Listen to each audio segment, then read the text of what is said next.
Hello everyone! Welcome to our special International Women's Day program.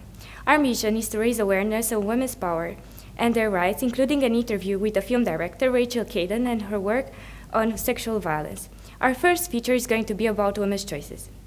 In 1897, Millicent Fawcett founded the National Union of Women's Suffrages. Millicent believed that alongside a growing number of women at the time, that women should have the right to vote. Millicent reasoned that amid backlash of disapproving men in Parliament, if women were expected to live by parliamentary rules, that they should have a say in how those laws were created. The suffrages movement torch eventually passed over to Emily Pankhurst and her daughters Christabel and Sylvia. They believed in more radical methods for change, and in 1905, Christabel Pankhurst and Annie Kenney interrupted a political meeting to ask Winston Churchill and Sir Edward Grey if they believed that women should have the right to vote.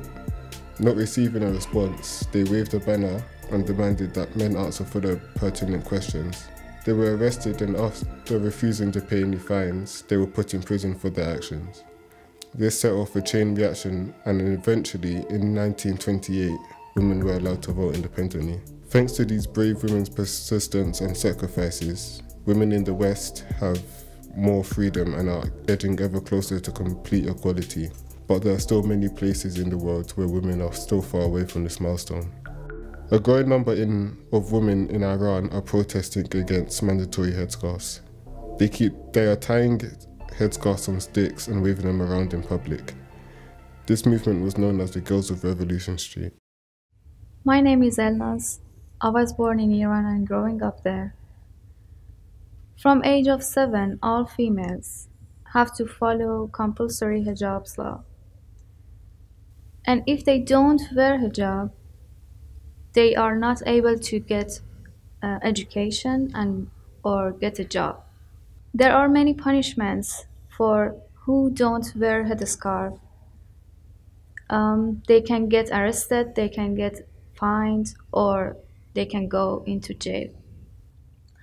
I support the Girls of Revolution Street because I know they are not against Islam and they are not fighting just for a piece of fabric. They are fighting for their own dignity and their own identity.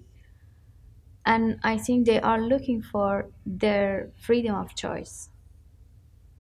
With International Women's Day, a shining beacon of all that women have to offer and all the great things they have contributed to society, is both a time to rejoice and to see how far women in the West have come, but also how we can help those in other countries with less freedom and equality for women. What is International Women's Day? We asked London Met staff and students for their opinion, so stay tuned.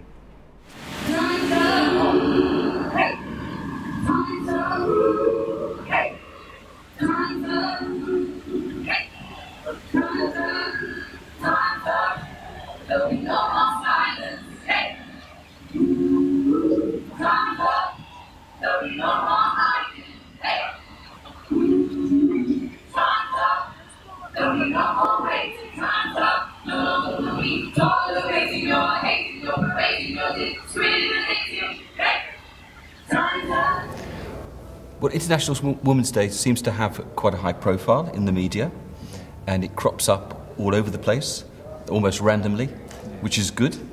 It seems to have an increasingly high profile, and it seems to be gathering momentum. International Women's Day is a day where women from around the world and charities come together to promote the push for women's rights, not just in London, but around the world.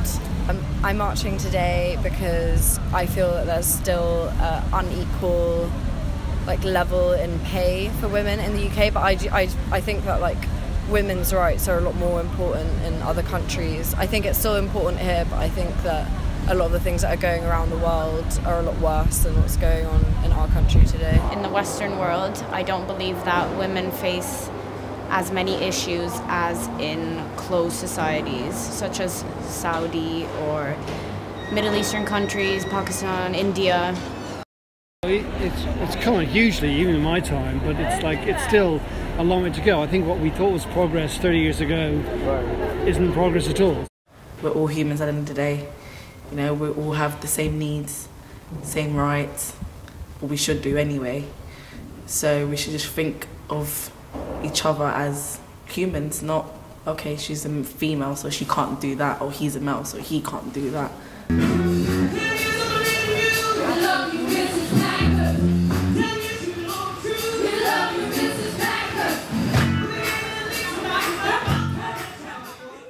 Hello everyone, we're very pleased to introduce you today Rachel Kaden, the writer and director. So, are you currently studying at London Metropolitan University? Yes, I'm currently in my final year at London Met. Today we're going to talk about your work related to sexual violence, and we're going to see later on a short bit of the Kickstarter campaign you've been working on. What was your role in this project? So I initially started off as a participant in the project, and then through there I got involved in behind-the-scenes filming and then some work on the production of some of the photographs as well.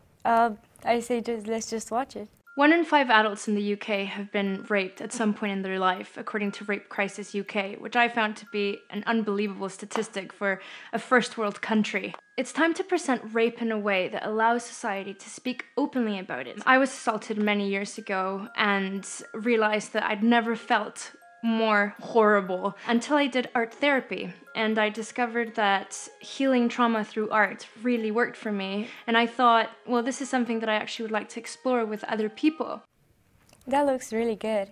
How did you get involved in this project? So Elisa Iannacone, the creator of the project, got in touch with me through a charity I work with called Solace, and I now have a photo of me in a big underwater tank that's featuring in the exhibition. But I also, working in film, got involved and started doing the behind the scenes, helping out with the photographs for some of the locations in the UK. And now I'm making a behind the scenes film which is showing at the exhibition itself. Yeah, so I guess that was your motivation to do it in the first place, right? Yes, yes. Was it difficult to create these images? And yes, well, Elisa has put her blood, sweat and tears into the project. A lot of it's been her own money as well as crowd-funded money, and each image is so specifically designed that we've had to kind of pull out some miracles from the sky for a lot of them. Can you tell us a bit what the images are about? Yeah, so the images reflect the aftermath of and emotions of a rape survivor. So they're capturing memories, feelings and visual colours as well that represent what's going on inside their heads. What do you think you have learned through making this?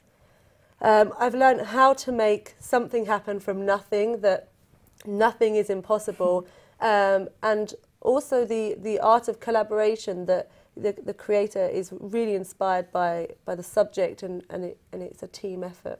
Do you have any similar projects? Yes, so I've finished a short documentary focusing on 3 rape survivors' stories, taking us from the attack through to the court system in the UK, and then from moving on from an assault. Where can people see the exhibition? The exhibition is being featured at the Oxo Tower Barge House, which is really near Blackfriars Station, on the 8th to the 11th of March. Related to that, can you tell us a bit about the documentary you made? Yes, so the documentary was inspired by my work on the project, and I just wanted to focus on 3 people, because it was a short documentary, but just to give you an idea that it's not just happening to one person at a time. Sexual violence is very, very common. And I also wanted to take you through a journey that wasn't just the incident itself, that was, you know, how the court system fails us, and then how you can use this to be inspired to do some great things as well. Sounds really well. I think our viewers should see it as well. 2 men were walking by and they started calling me baby. I swore I told them to fuck off and go away, and that was a mistake. They hit me in my face. They were dragging me through the street to their car. I had bruises all over my knees and hands. The whole case had fringed on whether this guy had a condition, a theoretical condition that makes you rape people in your sleep. At the moment you open your mouth, people are going to question what you're saying. It becomes a bundle of shame and disgust, difficulty just looking at your body when you're taking a shower because it's suddenly been tainted and it's become something that it wasn't before. What would you like to achieve with this film? The biggest thing I wanted to achieve was an awareness that sexual violence is very common, that it's very, very hard for anybody to speak about it and get any kind of justice, but also that it can bring people together and we can move on and do some amazing things after we've gone through a trauma like this. Do you feel that your experience has grown and that you have changed through this? Yes, I think I've learned a lot about the strength of people, the courage that people can show, and also how important it is to use our own stories to help other people. Any other projects in your pipeline? Yes, I'm currently working on a short film called Journey, which we have a Kickstarter campaign currently running for with not long left to go, and we're trying to raise £5,000 to make that film happen. That's amazing.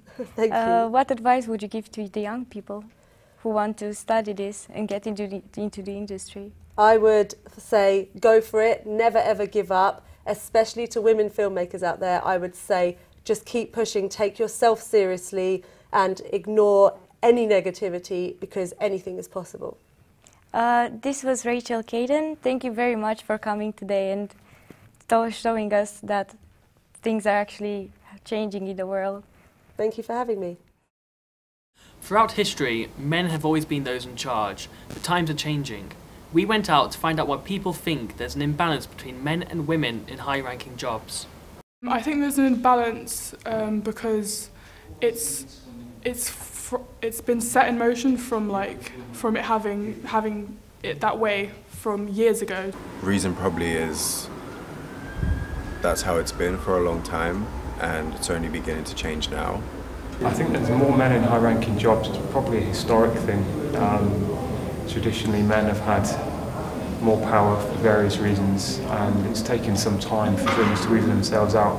There was men were always were the ones who went to work. So I think it's just kind of stayed that way, and women have started to come into the work from there, and then it's kind of stayed with that, with men more being in charge. And I think it's probably a bit of resistance from the men in the high-powered jobs to women who could do the same jobs, but they're reluctant to give up their power.